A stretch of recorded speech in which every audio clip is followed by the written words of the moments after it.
Halo semuanya, kenalin gue Lala dari Jawa Barat. Gue mau cerita tentang pengalaman gue yang tak terlupakan semasa gue waktu SMP. Penasaran kan sama cerita gue? Nih, dengerin ya. Waktu itu gue kelas 8 SMP, dan gue orang yang sering dibully sama temen-temen. Dan ini bukan hal yang baru buat gue pribadi. Dari sekian banyak yang ngebully gue, ada salah satu pembuli yang kebetulan satu SD dan akhirnya satu SMP sama gue. Sebut aja namanya Felix. Felix ini pure benci gue tanpa alasan yang jelas. Dan dia nggak sendirian ngebully gue. Ada Felix, Rangga, sama Reval. Mereka semua satu circle. Literally circle sampah masyarakat busuk kayak Karena gue udah gak tahan sama perlakuan mereka ke gue cerita tuh ke papa tentang hal buruk di sekolah. "Pah, kenapa ya? Lala selalu diejek sama temen, Lala selalu digangguin. Padahal Lala ngerasa gak ada salah apa-apa sama mereka." Pokoknya di situ gue ceritain semua yang gue alami di sekolah ke papa. Sampai papa pun ikut nangis depan gue. Papa bilang gini, "Dek, kalau papa kasih mereka pelajaran aja gimana? Gak apa-apa kan?" Gue gak mikir aneh-aneh tuh, karena papa orangnya humoris. Jadi gue ngira kalau papa lagi bercanda aja. Nah, 1 minggu setelah gue cerita sama papa, terjadilah hal-hal aneh sama papa dan gue. Gue lihat ada 3 bambu yang kelihatannya diambil dengan sengaja. Dari bawah bambunya masih ada tanah, dan masih ada beberapa daun. Bambunya disimpan di pojok dapur. Gua heran dong, bambu buat apaan ini? Tiba-tiba dari belakang papa nepuk pundak gue, terus bilang, "Nggak apa-apa, cuma pajangan aja kok." Gue bingung juga kenapa bambu skotor itu buat dijadiin pajangan di dapur.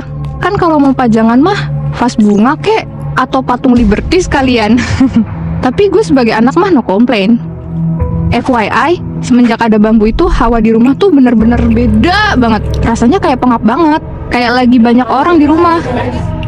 Setiap malam papa minta semua lampu di rumah harus mati. Kayak, jir, ini hemat listrik apa papa gue jatuh bangkrut nggak bisa bayar listrik?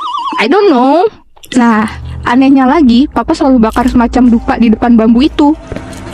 Tiba-tiba, gue dikasih segelas air putih biasa sama papa. Tapi rasanya bukan kayak air putih. Gimana ya jelasinnya? Rasanya kayak air yang dicampur sama bedak bayi, woy. Tapi gue saat itu mah nurut-nurut aja. Namanya juga bocil SMP kelas 8. Suatu malam, saat semua lampu udah dimatiin sama papa, dan gue yang lagi setengah sadar, tiba-tiba ada yang nyelimutin tubuh gue secara perlahan banget. Namanya juga setengah sadar, gue mikir itu pasti mama yang selimutin gue. Jadi, gue bilang, "Makasih ya, Ma," dengan mata yang masih tertutup. Tapi jam segini, ngapain mama ke kamar gue? Harusnya kan tidur ya. Dari posisi mata gue yang merem, pelan-pelan gue coba buka mata gue. Astagfirullah, gue teriak kenceng. Gue lihat jelas wanita bermuka rata, cuma kelihatan daging di wajahnya, darah bercucuran, dan rambut yang acak adut lagi selimutin gue. Mama sama papa kebangun nyamperin gue. Setelah gue ceritain, mereka berusaha bikin gue tenang. Tapi papa kelihatannya sans-sans aja sih, tanpa rasa panik gitu. Singkat cerita, pas gue berangkat ke sekolah, badan gue bawaannya gemeter terus. Keringet dingin bercucuran. Jir, kalau gemeter dan keringetan ketemu opa Korea mah gak apa-apa. Ini gue kebayang-bayang sama setan semalam, pakai acara nyelimutin segala lagi. Ih. Nah, pas gue lagi duduk di bangku, tiba-tiba Rangga pukul kepala gue dari belakang pakai tempat pensil besi. Ceduk. Orang gila mana yang punya ide mukul anak orang pakai tempat pensil besi? Pas gue mau teriak nangis, tiba-tiba guprak. Gue kaget, lihat tubuh Rangga kayak ditarik kenceng dari belakang sampai ke dinding. Anak-anak di kelas pada kaget juga. Karena dasarnya gue anak baik, gue kayak kasihan dan gak tega sama Rangga. Gue bantu si Rangga ini ke UKS, padahal gue korbannya. Aneh dunia ini. Tapi ya udahlah ya. Terus Rangga diobati sama PMR dan 1 orang guru. Punggungnya memar banget setahu gue. Terus gue coba lupain kejadian itu. Gue ke musola sekolah buat sholat zuhur. FYI, tempat wudhunya tuh terbuka, jadi siapa aja bisa wudhu di situ. Terus pas gue mau wudhu, tiba-tiba Felix jambak rambut gue sampai jatuh ke belakang. Sumpah jahat banget. Gue jelas marah, tapi gue pendem. Jantung gue nggak karuan bunyinya. Felix sama temennya ini cuma bisa ngetawain. Felix balik badan dan jalan keluar dari tempat wudhu. Tapi tiba-tiba Felix teriak kesakitan kenceng banget. Sampai semua murid yang di sana tuh nyamperin buat nanyain apa yang terjadi.